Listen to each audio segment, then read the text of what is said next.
Shalom, Bapak Ibu Saudara.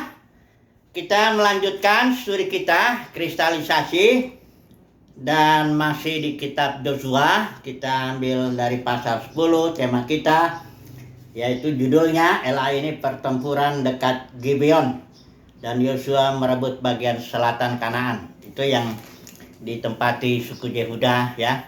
Kerajaan selatan itu, kerajaan Yehuda Daud ya. Nah, kita hanya melihat beberapa poin lah di sini ya, ada satu pasal ini pasal 10. Terutama kita akan melihat di sini pasal 11-nya, pasal 10 ayat 11-nya ya, di sini dikatakan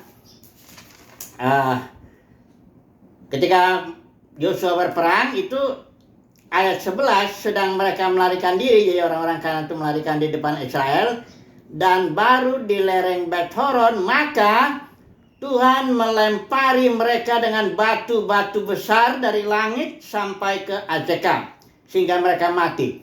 Yang mati kena hujan batu itu ada lebih banyak dari yang dibunuh oleh orang Israel dengan pedang. Ini seru juga ini ya, Bapak Saudara ya. Dalam peperangan itu Yosua dan orang Israel menghantam musuh itu lari, Tuhan lempar itu dengan batu ya, dan yang mati dilempari Tuhan dengan batu itu lebih banyak daripada yang dibunuh oleh orang Israel. Ini ada satu kesimpulan yang nanti kita akan renungkan bersama, yaitu bahwa dikatakan di sini yang berperang itu bukan orang Israel, tapi Tuhan. Ini diulang-ulang dalam kitab ini. Ya, dikatakan di sini sebab yang berperang untuk apa? Untuk apa yang berperang untuk Israel itu bukan orang Israel, tapi Tuhan ya. Ini poin pertama yang nanti kita akan renungkan ya, kita dalam perjalanan kita meraih warisan kita harus ingat ya, bahwa bukan kita yang dengan kekuatan atau karunia kita, dengan energi kita bisa mendapat warisan kita ya, tapi Tuhan yang berperang bagi kita. Jadi warisan kita, sekali lagi saya sebutkan secara umum, itu gereja. Warisan gereja itu adalah kepenuhan Kristus, karena ketika gereja menerima pencurahan Roh Kudus di hari Pentakosta itu masih arabonnya, DP-nya, down payment-nya ya, panjarnya. Jadi belum seluruhnya, belum roh dalam kepenuhannya, belum Kristus dalam kepenuhannya. Ketika nanti di hari ini Pentakosta ya, Pondok Daun, ini gereja akan mengalami pencurahan Roh Kudus yang tak terbatas ya. Gereja akan mengalami kepenuhan Kristus dan ditampilkan di muka bumi ini. Itulah dia kedatangan Tuhan Yesus ya, pada hari Pondok Daun ya. Dan itu diuraikan dalam banyak cerita di Perjanjian Baru, tapi yang terutama jelas itu dalam Roma pasal 8 ayat 19-21. Di sana dikatakan bahwa putra-putra Elohim yang mengalami pencurahan roh yang tak terbatas itu akan tampil dan memerdekakan seluruh ciptaan. Karena seluruh ciptaan ini sebenarnya menunggu saat di mana putra-putra Elohim mengalami pencurahan Roh Kudus tak terbatas itu, supaya nanti seluruh makhluk yang sudah jatuh ke dalam kesia-siaan akibat dosa Adam itu, maka seluruh makhluknya akan dimerdekakan masuk dalam kemuliaan putra-putra Elohim. Itu adalah warisan kita secara korporat, katakan begitu ya, gereja. Tapi warisan kita secara pribadi bisa seperti kasus Kaleb. Dia diberikan kota Hebron, di mana di sana ada kuburan bapa leluhur yang mulai dari Abraham, Ishak, Yakub itu dan istrinya semuanya di situ. Jadi secara pribadi barangkali ya, itu masing-masing ya, itu masing-masing dalam hubungan kita dengan Tuhan. Tuhan barangkali mempercayakan ministry yang khusus ya, barangkali juga ada fasilitas yang khusus, barangkali juga ada promosi-promosi yang khusus lah ya, yang merupakan milik pusaka pribadi, nggak boleh dikenakan kepada semua orang ya. Hanya secara pribadi Tuhan berbicara kepada kita masing-masing ya. Tapi secara umum kita harus mengejar kepenuhan Kristus itu, mengejar warisan kita. Tapi dengan catatan, ingat selalu, bukan kita yang berperang, tapi Tuhan ya. Kita barangkali seperti Yosua mengerjakan sedikit aja bagiannya itu, tapi sebenarnya yang membunuh orang Kanaan itu lebih banyak itu ya Tuhan ya. Jadi ini poin pertama lah ya kita melihat. Yang kedua, kita melihat doa Yosua. Ini doa yang sangat dahsyat sekali ini. Pasal 10 ayat 12. Ini dikatakan begini ya. Saya bacakan. Lalu Yosua berbicara kepada Tuhan pada hari Tuhan menyerahkan orang Amori itu kepada orang Israel. Ini pada hari saat di mana Tuhan bekerja menyerahkan orang Amori kepada Israel. Di sini Yosua bicara ya, supaya nanti kita lihat bedanya ya. Ia berkata di hadapan orang Israel, matahari berhentilah di atas Gibeon dan engkau bulan di atas lembah Ayalon. Ayat 13-nya, maka berhentilah matahari dan bulan pun tidak bergerak sampai bangsa itu membalaskan dendamnya kepada musuhnya. Bukankah hal itu telah tertulis dalam kitab orang jujur? Matahari tidak bergerak di tengah langit dan lambat-lambat terbenam kira-kira sehari penuh. Dikatakan di sini belum pernah ada hari seperti itu, baik dahulu maupun kemudian, bahwa Tuhan mendengarkan permohonan seorang manusia secara demikian. Sebab ini alasannya, yang berperang untuk orang Israel ialah Tuhan. Jadi Tuhan sedang bekerja dahsyat dan dia sedang membunuh katakanlah orang-orang Amori itu. Disitulah saat Yosua berdoa dan minta, permintaannya ngeri sekali. Tidak ada doa yang seperti ini. Saudara, misalnya di sini hari jam 12 siang, ya, Yosua bilang matahari diam, ya, bulan juga diam. Nanti matahari itu bergeraknya sehari penuh, 24 jam itu terus terang terus. Ya, pelan baru malamnya, sehari penuh.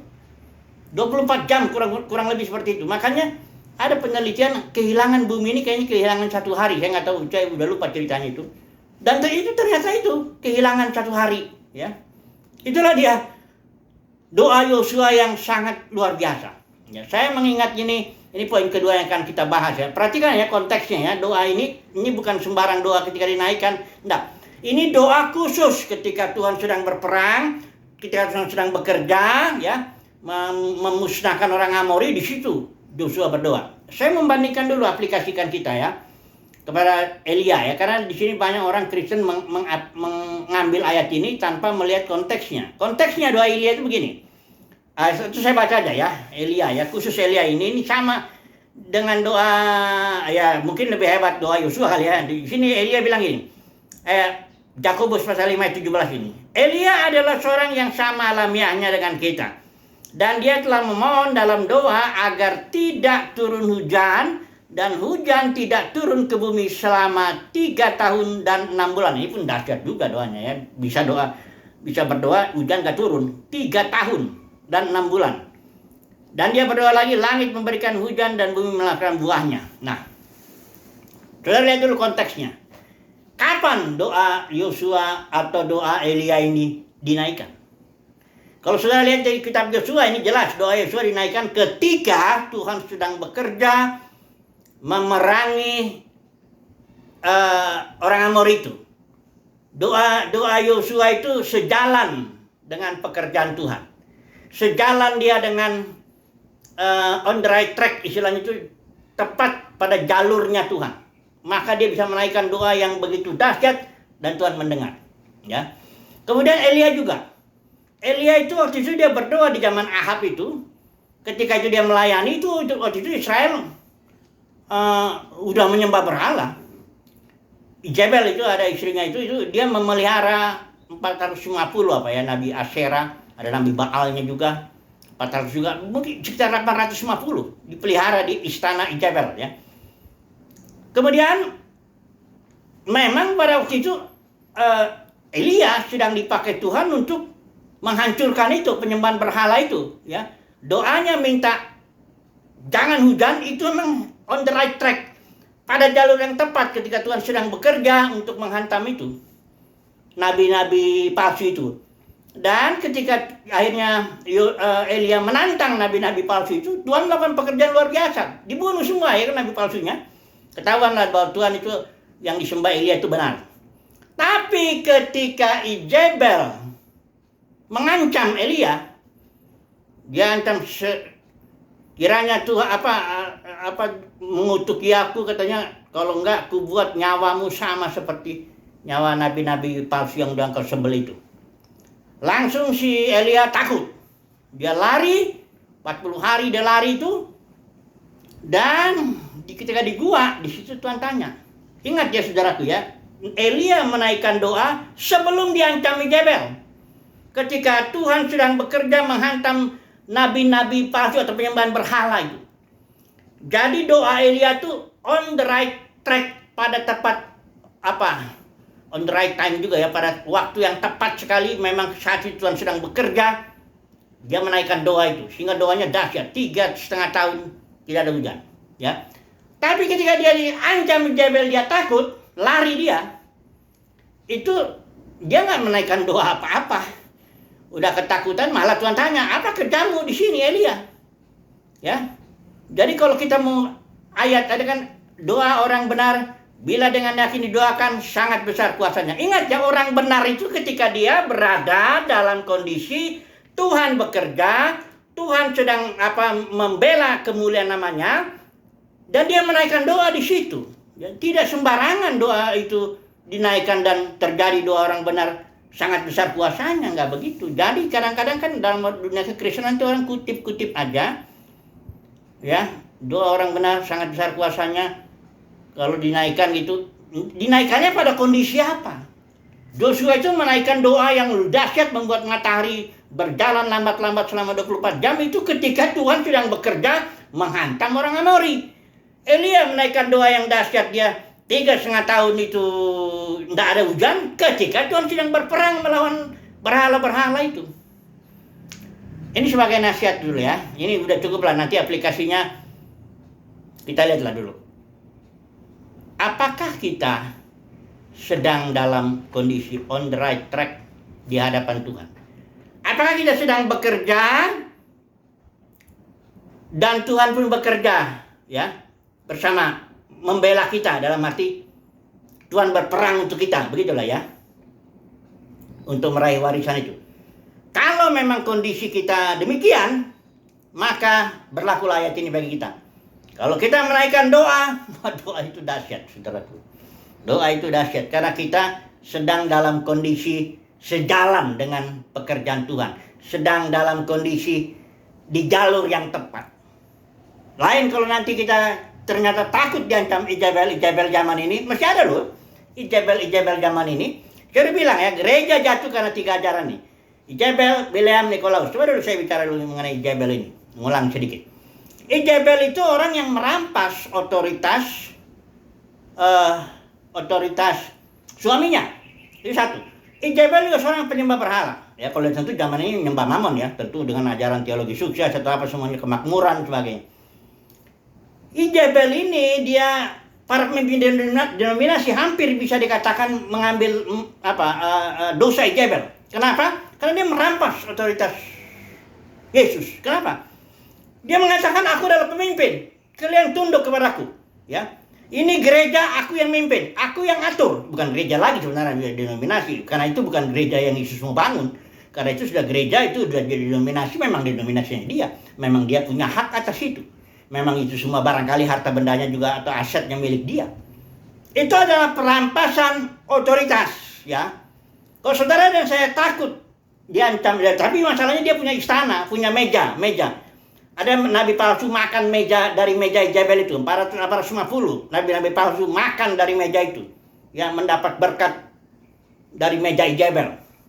Kalau saudara dan saya takut terhadap ancaman Jezebel, ya, takut dibilang sesat, takut berjalan sendiri, takut nggak dapat pelayanan, nanti nggak dapat duit dari situ, takut nggak dimuliakan manusia, malah dianggap sesat, dikucilkan dan sebagainya. Kalau saudara dan saya takut terhadap ancaman Jezebel dan berjalan seperti Elia, jangan harap doa kita bisa dinaikkan, doa orang benar itu, enggak. Malah kita akan ditanya sama Tuhan, apa kerjamu di sini? Masalahnya kita barangkali bukan nggak bekerja. Masalahnya kok Elia itu juga bukan nggak bekerja, dia kerja sibuk lari dari Jezebel. Sibuk barangkali. Elia zaman ini banyak yang bekerja, tapi masalahnya enggak on the right track, tidak sesuai. lari karena memang ya dia tunduk kepada Jebel. Karena mungkin meja Jebel itu ya itu meja istana ya, makanannya enak lah ya kan. Kalau Elia sebelum Jebel itu kasusnya ya, itu dia makan dari burung gagak, dari janda sarfat ya. Itu tuh makanannya nggak enak lah ya. Tapi dipelihara Tuhan. Tapi kalau orang takut sama Jebel, nabi palsu, oh itu makanan istana itu. Tapi Jebel ya. Sekali lagi ya saudaraku, apakah kita ini sebagai Elia katakan akhir zaman atau Joshua akhir zaman ini, apakah kita berada dalam jalur yang tepat di mana Tuhan sedang bekerja membela namanya? Apakah kita sedang bekerja sejalan dengan pekerjaan Tuhan? Hari ini pekerjaan Tuhan itu mempermuliakan dirinya. Hari ini pekerjaan Tuhan adalah mencari para pemenang. Hari ini pekerjaan Tuhan bekerja untuk supaya gereja mendapat warisan. Kalau kita bekerjanya lain, membangun denominasi sendiri, mengajarkan ajaran-ajaran kemakmuran, ya, berbuat yang lain-lain, nah itu tidak ada ayat doa orang benar dengan yakin didoakan sangat besar kuasanya, itu nggak berlaku. Kesimpulannya apa? Kesimpulannya ini, mari kita ya berupa nasihat lah ya.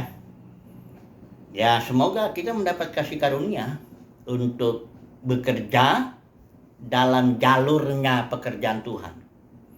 Bekerja, sekarang ini Tuhan mendirikan gereja juga ya, bukan dirikan denominasi, itu ingat juga. Renung-renung juga, kita ini sibuk ini sedang bangun apa. Kadang-kadang kita bukannya nggak bekerja, banyak orang bukan karena nggak bekerja, tapi salah gitu loh. Kalau dalam manajemen tuh ada itu, kalau nggak efektif gitu istilahnya, karena kita barangkali bekerja dengan efisien. Kalau orang menaruh tangga di satu tembok, dia naik tangga itu step by step itu betul-betul efisien, dia gunakan segala energi, segala sumber daya, semuanya efisien sekali. Tapi masalahnya tangganya terletak di tembok yang salah, itu makanya nggak efektif dibilangnya. Ini artinya hanya sibuk kayak Elia, kerja, tapi apa kerjamu? Salah. Tidak on the right track. Tidak pada jalur Tuhan ya.